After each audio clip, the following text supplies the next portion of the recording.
అందరికీ నమస్తే. Welcome to our channel. ప్రజలు మనతో పాటు గెస్ట్గా ఉన్నారు సీనియర్ జర్నలిస్ట్ డాక్టర్ భరతరెడ్డి గారు. సార్ నమస్తే అండి. నమస్తే సార్, లిక్కర్ స్కామ్కి సంబంధించి రోజు రోజుకి ఏదో కొత్త విషయం బయటకు వస్తూనే ఉంటుంది. అదేవిధంగా లిక్కర్ స్కామ్కి సంబంధించి సిట్ అనుబంధ ఛార్జ్ షీట్ను దాఖలు చేయడం జరిగింది. దాంట్లో ముఖ్యంగా చూసుకున్నట్లయితే ముగ్గురు పైన ఫోకస్ చేశారు. కృష్ణమోహన్ రెడ్డి, ధనుంజయ రెడ్డి, అలాగే గోవిందప్ప బాలాజీ. వీళ్ళ ముగ్గురు కూడా లిక్కర్ స్కామ్ సంబంధించి అరెస్ట్ అయ్యారు. వీళ్ళ ముగ్గురుతోనే ఎక్కువగా అనుబంధం ఉంది అని చెప్పేసి ఒక అనుబంధ ఛార్జ్ షీట్ అయితే ఫిలప్ చేశారు. దాని గురించి ఏమంటారు అసలు మీరు? లిక్కర్ స్కామ్కి సంబంధించి ఇక్కడ ముగ్గురు పేర్లను ఫోకస్ చేసిన దాన్ని మనం గమనించినట్టయితే అనుబంధ ఛార్జ్షీట్లో జగన్మోహన్ రెడ్డిని పేరును చేర్చడం జరిగింది అనేది ఇప్పుడు బయట మనకు వస్తున్న వార్తల నేపథ్యంలో కనిపిస్తుంది. అంటే ఈ ముగ్గురినే ఎందుకు టార్గెట్ చేశారు అన్నదానికి మనం స్పష్టంగా ఇక్కడ మనకు కనిపిస్తున్న ఆధారాలు ఏంటంటే సీఎం ఆఫీస్లో పనిచేసిన వాళ్ళిద్దరు, ధనుంజయ రెడ్డి కానీ కృష్ణమోహన్ రెడ్డి కానీ. సీఎం ఆఫీస్లో పనిచేస్తున్న వ్యక్తి సీఎం కనుసన్నల్లోనే అన్ని పనులు జరుగుతుంటాయి. సీఎంకి తెలియకుండా సీఎం ఆఫీస్లో కనీసం ఎంట్రిక కూడా బయటికి వెళ్ళడానికి అవకాశం ఉంటుంది. అంత ఇదిగా సీఎం అత్యంత నమ్మకస్తుల్ని సీఎం ఆఫీస్లో తను నియమించుకుంటాడు. అంటే ప్రతి విషయం కూడా సీఎం ఆఫీస్లో పనిచేసిన కీలకమైన వ్యక్తులు. ఐఏఎస్ ఆఫీసర్గా పనిచేసిన ధనంజయ రెడ్డి, స్పెషల్ ఓఎస్డి కృష్ణమోహన్ రెడ్డి అత్యంత సన్నిహితంగా మెలిగిన వ్యక్తులకు మాత్రమే అవకాశం ఇస్తారు. వాళ్ళిద్దరి మీద ఫోకస్ చేయడంతో పాటు గోవిందప్ప బాలాజీ దీనికి సంబంధించి భారతీయ సిమెంట్కి సంబంధించిన దాంట్లో శాశ్వత డైరెక్టర్. అయితే ఇక్కడ లిక్కర్ స్కామ్ 35,000 కోట్లకు సంబంధించిన లిక్కర్ స్కామ్లో ఒక 3,000 కోట్లు ఎన్నికల్లో ప్రచారం కోసం అభ్యర్థులు ఖర్చు చేయడం కోసం పంపించారు. అవి చెవిరెడ్డి భాస్కర్ రెడ్డి ద్వారా మిగతా వాళ్ళ ద్వారా తూడా వెహికల్లో పంపించారు. నేపథ్యంలో ఇంకా 32,000 కోట్లు ఎట్టిపోయాయి అన్నదానికి ఇప్పుడు వీళ్ళ మీద ఫోకస్ చేయడానికి కారణం ఏంటంటే వీళ్ళు ముగ్గురు అత్యంత సన్నిహితంగా మిగిలిన వీళ్ళకు అంటే వైఎస్ జగన్మోహన్ రెడ్డికి, భారతికి అత్యంతంగా సన్నిహితంగా మెలిగిన వ్యక్తులు. ఎందుకంటే వాళ్ళిద్దరు కూడా సీఎం ఆఫీస్లో పనిచేసిన వ్యక్తి, ఈయన భారతీ సిమెంట్లో డైరెక్టర్గా, శాశ్వత డైరెక్టర్గా ఉన్నారు. వీళ్ళ ద్వారా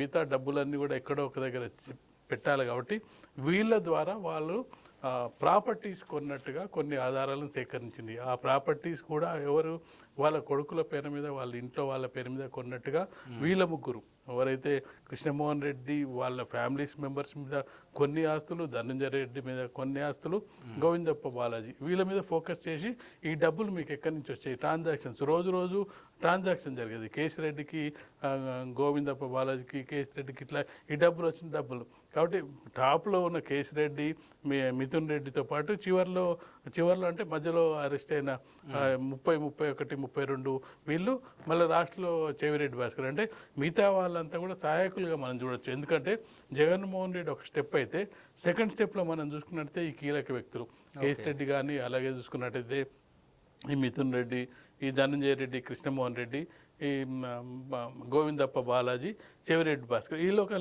రెండవ లేయర్గా చూసుకున్నట్టయితే వీళ్ళ ద్వారా నెక్స్ట్ లేయర్ ఏం చేశారు, వాళ్ళు నియమించుకున్న వాళ్ళు వీళ్ళ డ్రైవరు చెవిరెడ్డి భాస్కర్ రెడ్డి డ్రైవరు, వాళ్ళకి సంబంధించిన పిఏ, ఆయన అసిస్టెంట్, వీళ్ళు మూడో స్థాయిలో వీళ్ళని నియమించుకోవడం జరిగింది.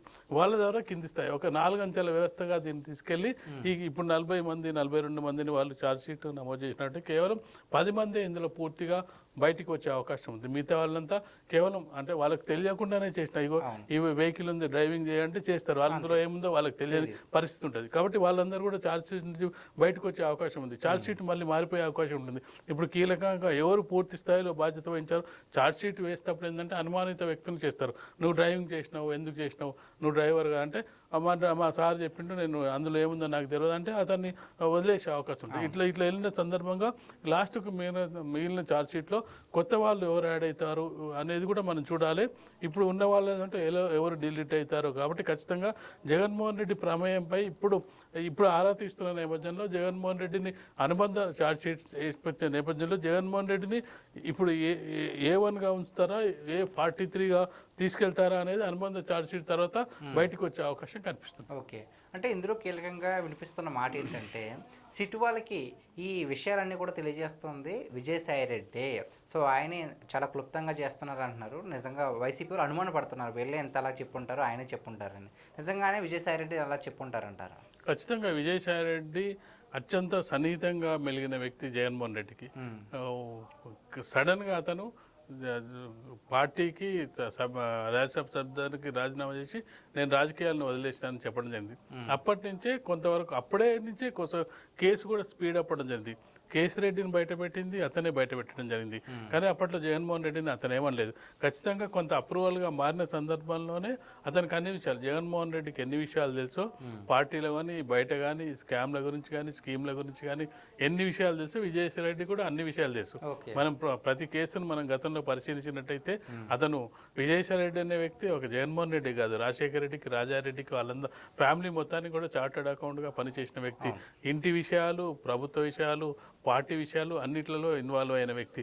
సడన్గా అతను పార్టీ నుంచి బయటకు వెళ్తారు, జగన్మోహన్ రెడ్డికి దూరం అవుతాడని ఎవరు అనుకోలేదు. కాబట్టి అతను సేఫ్ చేసుకోండి.